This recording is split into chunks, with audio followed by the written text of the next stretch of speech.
one thing that I think is important for people to know, without supporting any specific parties or organizations or anything like that, it's occupied peoples do have a right to Armed resistance. to armed resistance. That is something that does exist, and we can talk about that. Now, I think it's not. I don't think everybody. Actually, I think the majority of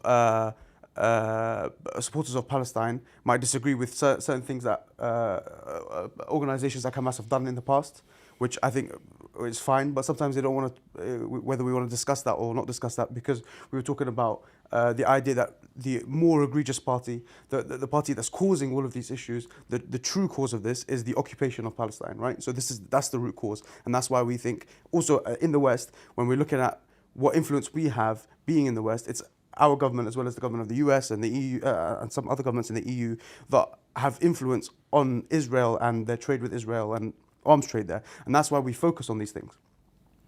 So I think we can discuss more broadly the ideas of international law when it comes to the right to resistance, without having to specifically talk about any these specific organizations. And I don't think it's not our place really to support or not support, because we don't live there. That's not what we're talking about. What we do support is the liberation of the Palestinian people. What we do support is the enforcement of international law. And so I think that's the most important key thing.